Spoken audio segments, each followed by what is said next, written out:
দিতেই হবে, আরে জবাব তোমায় দিতেই হবে, আরে নাইলে গতি ছাড়তে হবে, আরে নাইলে গতি ছাড়তে হবে, আরে লড়াই লড়াই লড়াই চাই, আরে লড়াই লড়াই লড়াই চাই, এই লড়াই জবাব চাই, জবাব দাও, জবাব তোমায় দিতেই হবে,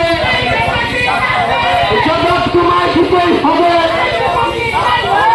আমাদের সংগ্রাম, আমাদের সংগ্রাম, লড়াই লড়াই লড়াই চাই, লড়াই লড়াই লড়াই চাই, জবাব দাও। পেট্রোল ডিজেলের মূল্য বৃদ্ধি পাচ্ছে কেন বিজেপি সরকার? জবাব চাই, জবাব দাও। দিনের পর দিন জিনিসপত্রের দরদাম আকাশ হচ্ছে কেন? লড়াই করার অধিকার এই লড়াইয়ে লড়বে কেউ, সবাই মিলে আরো জোরে আওয়াজ তুলুন, ইনকলাব জিন্দাবাদ। সবাই মিলে আরো জোরে আওয়াজ তুলুন, ইনকলাব জিন্দাবাদ। পেট্রোল ডিজেলের মূল্য বৃদ্ধির প্রতিবাদে আজকে সিবিআই মাঠে প্রতিবাদ মিছিল চলছে। আজ থেকে 12 বছর আগে নরেন্দ্র মোদী অমিত শাহদের সামনে রেখে ভারতীয় জনতা পার্টি দেশ জুড়ে প্রচার করেছিল তারা যদি সরকার তৈরি করতে পারে তাহলে ভারতবর্ষের মানুষের জন্য আচ্ছে দিন উপহার দেবেন, অর্থাৎ সুদিন উপহার দেবেন। আমরা আজকের সময় দাঁড়িয়ে বলতে পারি নরেন্দ্র মোদী নেতৃত্বাধীন কেন্দ্রের এনডিএ সরকারের বয়স যখন 12 বছর পেরিয়ে যাচ্ছে, এই সময় আমরা বলতে পারি যে না, আমরা দেশের মানুষ, আমরা আজকে দিনের সুযোগ পাচ্ছি না, আমরা এই সময়ের মধ্যে ভালো অবস্থায় নেই।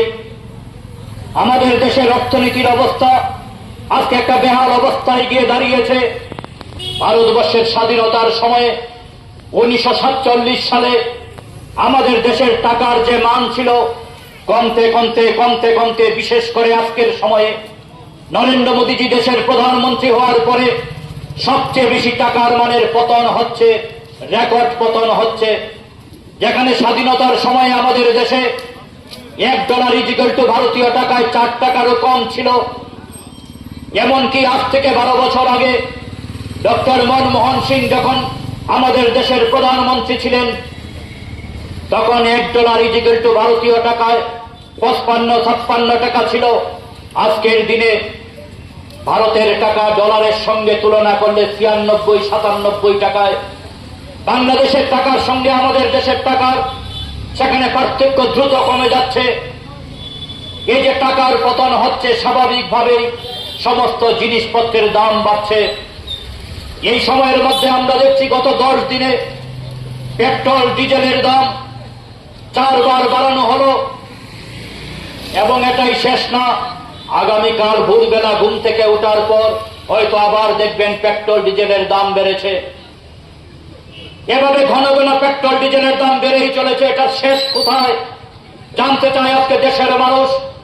যারা এক সময় বলেছিলেন সরকারে আসার আগে পেট্রোল ডিজেল রান্নার গ্যাস সমস্ত জিনিসপত্রের দাম নিয়ন্ত্রণ করবেন, আজকে তাদের জমানায় মূল্য বৃদ্ধি আকাশ ছোঁয়া, জিনিসপত্রের দাম নিয়ন্ত্রণ করবার প্রশ্নে তারা এই সরকার আজকে ব্যর্থ হচ্ছেন।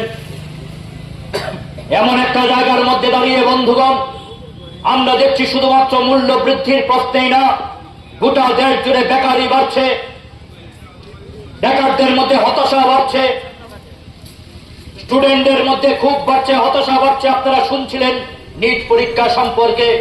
শুধুমাত্র নিট পরীক্ষা না, একটার পর একটা বিভিন্ন কেন্দ্রীয় স্তরে যে পরীক্ষাগুলি হচ্ছে সেখানে পেপার লিক হচ্ছে। সবকিছু মিলিয়ে গোটা দেশের অবস্থা এমন একটা পর্যায়ে পৌঁছেছে যে গোটা দেশের মধ্যে সাধারণ মানুষ, গরিব মানুষ আজকে এই সরকারের বিরুদ্ধে ক্ষোভে পুষছেন। মানুষের এই লড়াইটাকে অন্যদিকে ঘুরিয়ে দেওয়ার জন্য, মানুষের সমস্যাগুলিকে অন্যদিকে ঘুরিয়ে দেওয়ার জন্য আমরা দেখছি সেখানে তারা ধর্ম নিয়ে রাজনীতি করছেন, ধর্মটাকে সামনে আনবার চেষ্টা করছেন।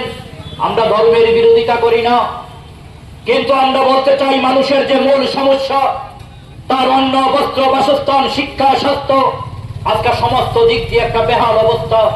তাই বন্ধুগণ আজকের এই প্রতিবাদ মিছিলের মধ্য দিয়ে আজকের এই প্রতিবাদ বিক্ষোভ সভার মধ্যে দাঁড়িয়ে আমরা সর্বস্তরের মানুষের কাছে আহ্বান রাখতে চাই, পেট্রোল, ডিজেল, রান্নার গ্যাস সহ সমস্ত জিনিসপত্রের দাম যখন আকাশ ছোঁয়া হচ্ছে, অস্বাভাবিক হারে মূল্য বৃদ্ধি হচ্ছে, তার বিরুদ্ধে সবাই মিলে প্রতিবাদে সোচ্চার হন। আমরা বিশ্বাস করি